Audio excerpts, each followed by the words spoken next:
রিমঝিম বৃষ্টিতে ভিজতে ভালো লাগে, ফুটবল যদি সাথে থাকে তবে আর কি লাগে। তো হ্যালো বন্ধুরা, তোমরা সবাই কেমন আছো? আশা করি অনেক ভালোই আছো। আবারও একটি নতুন ভিডিওতে তোমাদের সকলকে জানাই স্বাগত। তো বন্ধু, আমি জানি তুমি আর ভিডিওটা দেখবে না, কারণ আমাদের মতো ফুটবলারদের ভিডিও কেউই দেখে না। কারণ এখন সবাই দেখবে যে রিলস, মেয়েদের রিলস, তারা বিভিন্ন ধরনের নাচ, বিভিন্ন ধরনের নাটক, সেইগুলো দেখবে। বাট আমাদের মতো ফুটবলারদের কেউ কোনো পোস্টারই দেয় না। আর ঠিক এইভাবেই আমাদের বাঙালি জাতির যে ফুটবলের সেরা খেলা ফুটবল, সেই ফুটবলটা আস্তে আস্তে যেন নষ্ট হতে চলেছে। এখন আর সেই পাড়াগাঁয়ে সেই ধরনের খেলাগুলো আর হয় না। আগে প্রতি বছর এই সময়, এই বর্ষার সময় প্রতি মাঠে মাঠে বিভিন্ন ধরনের টুর্নামেন্ট হতো, ছোট বড় বিভিন্ন রকম টুর্নামেন্ট হতো। বাট এখন আর সেগুলো হয় না, কারণ ফুটবলের প্রতি সেই ভালোবাসা এখন আর কারও নেই। যেমন তুমি এই ভিডিওটা যেন না দেখে এখনই বেরিয়ে যাচ্ছিলে। হয়তো আমার কথা শুনে এখন তুমি ভিডিওটা দেখছো, বাট তোমার মতো অনেকেই ভিডিওটা না দেখে বেরিয়ে যায়। তো যাই হোক, আমি বেরিয়ে পড়বো আজকে একটি নতুন ধরনের কিছু ফুটবলের ফ্রিস্টাইল বিনোদন দেওয়ার জন্য। তো আমি বাড়ি থেকে বেরিয়ে পড়লাম। তো চলো মাঠে গিয়ে দেখা হচ্ছে।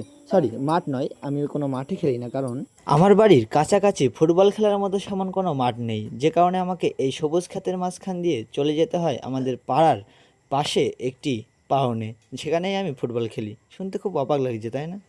তো বন্ধুরা, কথা বলতে বলতে চলে এসেছি পাওনে, আর এখানেই আমি একটি সুন্দর ফুটবলের ফ্রিস্টাইল বিনোদন দেব তোমাদের জন্য। তো তার আগে তোমরা এই ক্যারাম বোর্ডটার দিকে দেখো, কারণ এই ক্যারাম বোর্ডের লেখা আছে আমার ইনস্টাগ্রাম আইডি বিজন হালদার 400, এবং নিচে আছে ইউটিউব চ্যানেল বিজন ফ্রিস্টাইল।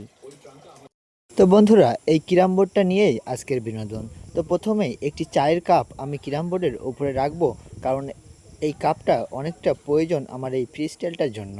তো তোমরা দেখো যে আমি ঠিক কীভাবে এই ফ্রি স্টাইলটা করছি। তো আমি ওই কাপের ওপরে আমার বলটাকে রাখলাম। এবার আমি সেই বিনোদনটা দেওয়ার চেষ্টা করব যেটা এতক্ষণ ধরে আমি ভেবে এসেছি। তো আমি ক্যারাম বোর্ডটা আমার মাথায় ব্যালেন্স করার চেষ্টা করব। হ্যাঁ, তোমরা ঠিকই দেখছো।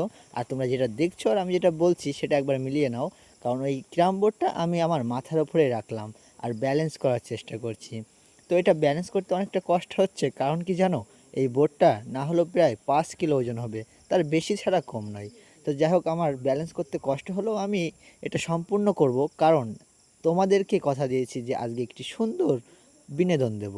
তো যাই হোক, যদি ভিডিওটা তোমাদের ভালো লাগে তাহলে লাইক কমেন্ট করে একটু পাশে থাকবে, এই ছোট্ট বাড়িটার সঙ্গে থাকবে, আর নতুন নতুন ভিডিও তোমাদেরকে উপহার দেব। তো অবশ্যই ভিডিওটাকে একটা লাইক কমেন্ট করে আমার পাশে থেকো। ধন্যবাদ সকলকে।